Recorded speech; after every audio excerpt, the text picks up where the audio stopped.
എന്റെ മകളെ 25 ദിവസം ഉപയോഗിച്ച് ഉടുപ്പ് പോലെയാണ് എറിയുന്നത്.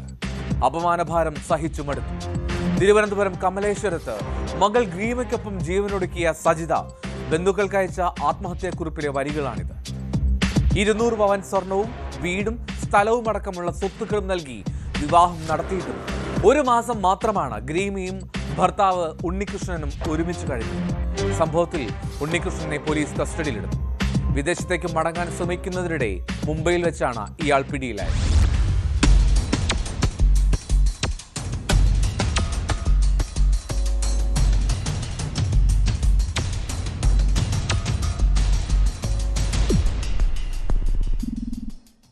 കമലേശ്വരം ആര്യൻകുഴിക്ക് സമീപം ശാന്തി ഗാർഡൻസിൽ 54 വയസ്സുള്ള SL സജിത, മകൾ 30-കാരിയായ ഗ്രീമ S രാജ് എന്നിവരെ ബുധനാഴ്ചയാണ് വീടിനുള്ളിൽ മരിച്ച നിലയിൽ കണ്ടെത്തിയത്.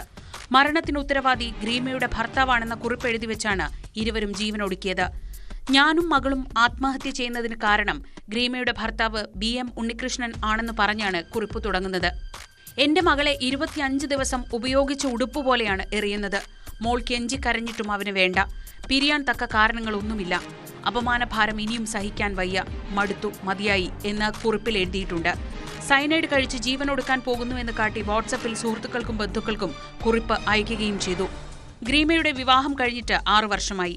ഭർത്താവ് അമ്പലത്തറ പഴഞ്ചിറ സ്വദേശി ഉണ്ണികൃഷ്ണൻ അയർലൻഡിൽ കോളേജ് അധ്യാപകനായി ജോലി ചെയ്യുകയാണെന്നാണ് വിവരം. ഗ്രീമ ഭർത്താവുമായി അകന്ന് കഴിയുകയായിരുന്നു. ബന്ധുവിന്റെ മരണവുമായി ബന്ധപ്പെട്ട് ഉണ്ണികൃഷ്ണൻ കഴിഞ്ഞ ദിവസം നാട്ടിലെത്തിയിരുന്നു. അവിടെ വെച്ച് ഗ്രീമയും ഭർത്താവും തമ്മിൽ വാക്കുതർക്കമുണ്ടായതായും ബന്ധുക്കൾ പോലീസിനോട് പറഞ്ഞു. വിവാഹത്തിന് ശേഷം 1 മാസം മാത്രമേ ഇരുവരും ഒരുമിച്ച് താമസിച്ചിരുന്നുള്ളൂ. 200-ലധികം പവൻ സ്വർണവും വീടും സ്ഥലവും അടക്കമുള്ള സ്വത്തുക്കളും നൽകിയാണ് വിവാഹം നടത്തിയിരുന്നത്. ബന്ധുക്കളുടെ പരാതിയിൽ അന്വേഷണം നടത്തിയാണ് പോലീസ് ഉണ്ണികൃഷ്ണനെ കസ്റ്റഡിയിലെടുത്തത്. വിദേശത്തേക്ക് മടങ്ങാൻ ശ്രമിക്കുന്നതിനിടെ മുംബൈയിൽ വെച്ചാണ് ഇയാളെ പോലീസ് കസ്റ്റഡിയിലെടുത്തത്.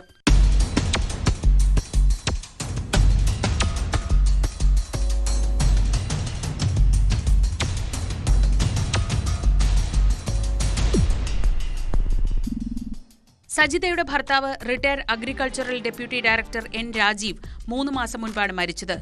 അസ്വാഭാവിക മരണത്തിന് കേസെടുത്തെന്നും ഇവർക്ക് സയനൈഡ് കിട്ടിയത് എവിടെ നിന്നാണ് എന്നതുൾപ്പെടെയുള്ള കാര്യങ്ങൾ അന്വേഷിക്കുകയാണെന്നും പൂന്തുറ CI പറഞ്ഞു. സ്ത്രീധനം പോരെന്ന് പറഞ്ഞ് ഭർത്താവ് ഗ്രീമയെ മാനസികമായി പീഡിപ്പിച്ചിരുന്നു എന്നതടക്കം ആത്മഹത്യാക്കുറിപ്പിലെ ആരോപണങ്ങളെല്ലാം അന്വേഷിക്കാനാണ് പോലീസിന്റെ തീരുമാനം.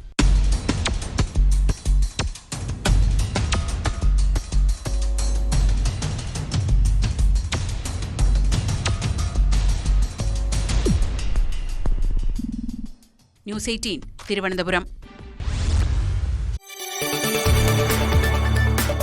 കൂടുതൽ വാർത്തകൾക്ക് news 18 Keralam YouTube channel subscribe ചെയ്യുക.